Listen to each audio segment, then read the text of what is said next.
ಗಾಯತ್ರಿನ ಇವಳು ಎತ್ಕೊಂಡ್ ಬಂದ್ಲು. ಎತ್ಕೊಂಡಿರೋ ಗಾಯತ್ರಿನಲ್ಲ ಬಾವಾ, ಎತ್ಕೊಂಡ್ ಹೋಗಿರೋ ಗಾಯತ್ರಿ ದೇವಿಯವ್ರನ್ನ, ಅಲಿಯಾಸ್ ನಿಮಗ್ ಹುಟ್ಟಿರೋ ದೊಡ್ಡ ಮಗ್ಳನ್ನ.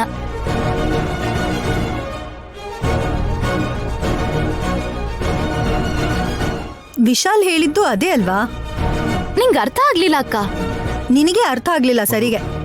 ಅತ್ಗೆ ಒಂದ್ ನಿಮಿಷ ನೋಡು ಸುಮನ, ನನ್ನ ಕೈ ನೋವಾಗ್ತಿದೆ ಅಂತ ಫಂಕ್ಷನು ಮಾಡ್ಕೊಳ್ಳೋದು ಬೇಡ ಅಂತ ಅನ್ಕೊಂಡ್ವಿ.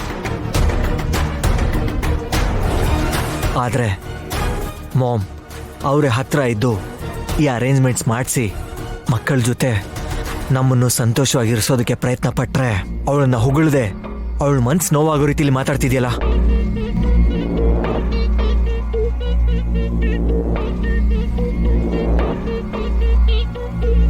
ಅವಳಿರೋದೇ ಹಾಗೆ ವಿಶ್, ಬಿಟ್ಬಿಡು. ಬಿಟ್ಬಿಡಿ ಅಂತ ನಾವೇನೋ ಹೇಳ್ಬೋದು, ಆದ್ರೆ ನಯನಿ ತನ್ನ ಬಾಯಿಯಿಂದ ಮಾತಾಡ್ದಷ್ಟು ಸುಲಭವಾಗಿ ಸುಮನ ಬಿಟ್ಬಿಡಲ್ಲ ದುರಂದರ. ನಾನು ಯಾರಿಗೇನು ಹೇಳ್ದೆ ಅಂತ? ಯಾರನ್ನೋ ಏನೋ ಅಂದೆ ಅಂತ ಅಲ್ಲ, 1 ತಿಂಗಳ ಹಿಂದೆ ನೀನ್ ಚಾಲೆಂಜ್ ಮಾಡಿದ್ಯಲ್ಲ ನಯನಿ. ಹುಟ್ಟು ಹಬ್ಬದ ದಿನ, ಹೆರಿಗೆ ದಿನ ಕಾಣೆ ಆಗಿರೋ ನಿನ್ ಮೊದಲನೇ ಮಗುನ ಕರ್ಕೊಂಬಂದು ನನಗ್ ತೋರಿಸ್ತೀನಿ ಅಂತ. ಗಾಯತ್ರಿನ ಎಷ್ಟು ಕ್ಯೂಟ್ ಆಗಿ ರೆಡಿ ಮಾಡ್ಕೊಂಡು ಬಂದಿದ್ದಾಳೆ ನೋಡಿ.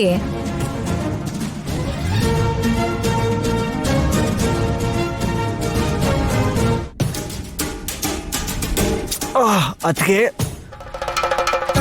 ಅವ್ರು ಕೇಳ್ತಿರೋದು ನನ್ನನ್ನು ಹೆತ್ತಿರೋ ನಮ್ಮಮ್ಮ ಗಾಯತ್ರಿ ದೇವಿ ಬಗ್ಗೆ. ನಾನ್ ಕರೆಕ್ಟ್ ಆಗೇ ಹೇಳ್ತಿದ್ದೀನಿ, ನೀನ್ ಕನ್ಫ್ಯೂಸ್ ಮಾಡ್ತಿದ್ಯಾ ವಿಶಾಲ್. ದೊಡ್ಡತ್ತೆ ಹೆಸರಿಟ್ಕೊಂಡಿರೋ ಗಾಯತ್ರಿನೇ ಅಲ್ವಾ ನೈನಿ ಎತ್ಕೊಂಡಿರೋದು?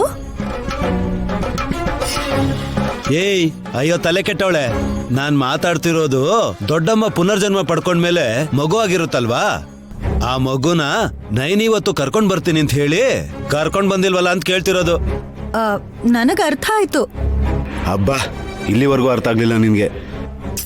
ನಿಮ್ಗೆ ಯಾರಿಗೂ ಅರ್ಥ ಆಗಲ್ಲ ಅನ್ನೋದು ನನಗ ಅರ್ಥ ಆಯ್ತು. ಅದಕ್ಕೆ